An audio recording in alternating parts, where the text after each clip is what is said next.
So something pretty unusual is happening in Genshin Impact version 5.6, and if you've been following the story since the beginning, this will probably catch your attention.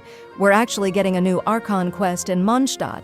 Yes, Mondstadt, while we're still in Natlan. This is the first time in the game's history that we're getting an Archon Quest that returns to a previous region while the main progression is happening somewhere else. And not just a small side story or a world quest. This is a full-on Act 4 of the Mondstadt Archon Quest. It kind of shakes up the usual structure, right? If you're planning to pull for Varesa or Xianyun, you can save up to 23% on lootbar.gg. Here, I'm buying the 6,480 Genesis Crystals pack for $79, while it costs $100 in-game, saving me $21 instantly. The top-up process is super simple. I just entered my UID and selected my server. In less than 5 minutes, the gems appeared in my account. As you can see, I received double the amount for my first purchase, just like with in-game top-ups. Beyond Genshin, you can also top up in Honkai Star Rail, and Lootbar has over 50,000 satisfied users. I regularly use Lootbar for my giveaways, so I can personally recommend it. New users can get an extra 8% discount from the link in the description. Normally, we'd expect the Archon quests to move us forward from Mondstadt to Liyue to Inazuma and so on, each nation getting its own arc. But now, we're circling back, and that makes me think, maybe Mondstadt still holds some unfinished threads. Or maybe the writers are starting to blur the boundaries between current regions and past ones. It could mean that future Archon quests won't be so strictly tied to one nation anymore, which opens up a lot of storytelling possibilities. Anyway, let's talk about what we actually know. This quest will focus on Durin. Yeah, the same Durin that fell during the events we heard about in Dragonspine lore. That mysterious creature Albedo always seems to have some connection to. But this time, it's not just old stories. Durin's coming back into the spotlight in an active, story-driven way, and apparently we'll even meet a mini-Durin. That alone sounds suspiciously cute and terrifying at the same time. Jean, Albedo, and even Alice will play a role in this quest. And here's the fun twist. Alice and Barbeloth will appear, but not in their actual human forms. Instead, they'll show up in the form of Dodoko again. Yeah. For anyone who played the Golden Apple Archipelago event, you'll probably remember Alice trolling everyone through chaotic voice messages and reality-bending islands.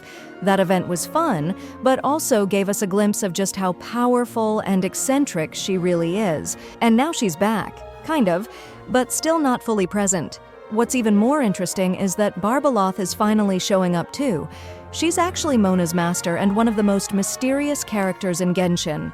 She's also from the same Hexen circle as Alice, which means both of them are among the most powerful mages in Teyvat.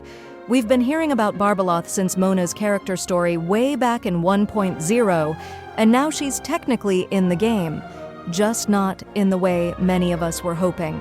Honestly, it's getting a little frustrating.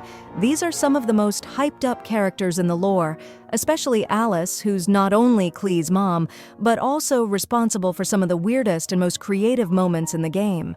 And now, with Barbeloth also finally appearing in a major Archon quest, you'd think this would be the moment to finally reveal their designs. But instead, they're reduced to Dodoko forms again.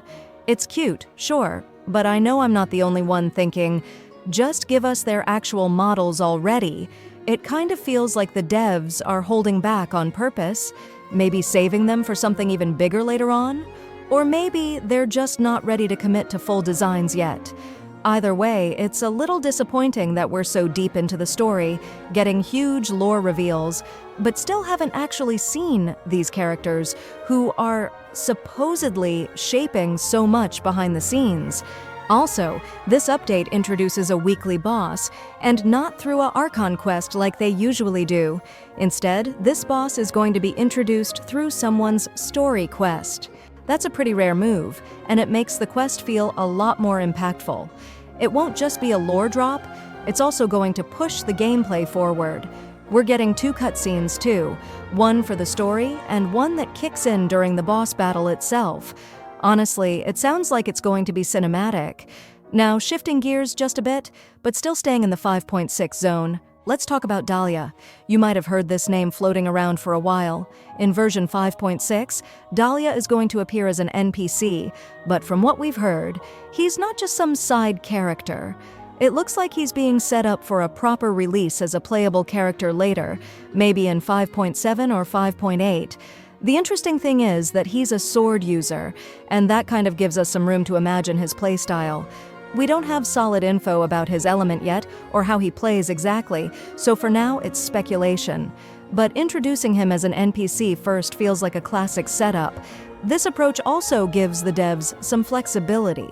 Maybe they'll test out his personality, tweak his design, or change his element depending on player reaction. So keep an eye on him, because we might start picking up hints about his role in the story or team synergies once we see him in 5.6. And now, something that I think is flying under the radar but could be a big deal in the future. The new reaction being tested in version 5.6's Imaginarium Theater. This isn't a regular elemental reaction that applies to the whole game, though. Not yet. For now, it looks like it's just a localized buff that only works in the theater. Here's how it works. Cryo plus Dendro creates these thorns, 2 at max, and if you add Electro to those thorns, they become super thorns. It's a really interesting mechanic that sort of echoes how the elemental system usually works, but with an extra step. And the fact that it's limited to the Imaginarium Theater kind of reminds me of how Genshin sometimes tests new mechanics in events or side modes before rolling them out globally. That makes me wonder, are they experimenting with a new elemental reaction that could actually be introduced to the main game later on? Right now, Dendro and Cryo don't interact in the standard reaction system. So this could be a test bed, like a prototype. And if it ends up working well, maybe because it encourages creative team comps or opens up new playstyles, we might see it added to the core game. Imagine the synergy possibilities. Right now, reactions like Hyperbloom and Aggravate dominate the meta for Dendro, but introducing Cryo into that mix could create a whole new niche. It would also give Cryo characters, who sometimes feel a bit left out of modern team comps, more reasons to be used again. Ganyu, Rosaria, even Layla could benefit, especially if Super Thorns ends up scaling off elemental mastery or something interesting, like resistance penetration or defense reduction. That's all speculation for now, of course, but it's fun to think about. So I want to hear what you all think. Are you excited to go back to Mondstadt in the middle of Natlan's storyline? Do you think Dahlia will become a fan favorite, or is it too early to tell? And what's your take on the Thorn and Super Thorn reaction? Do you think this is Genshin slowly paving the way for new elemental combos? Drop a comment. I'm curious how you'd use these new mechanics if they became part of the main game. And if you've got a theory about Mini Durin or how Alice will actually look in Dodoko form, definitely share it. We're entering some very weird and very fun territory in 5.6. Save up to 23% on the current banners at lootbar.gg. All you need is your UID and server. The link is in the description.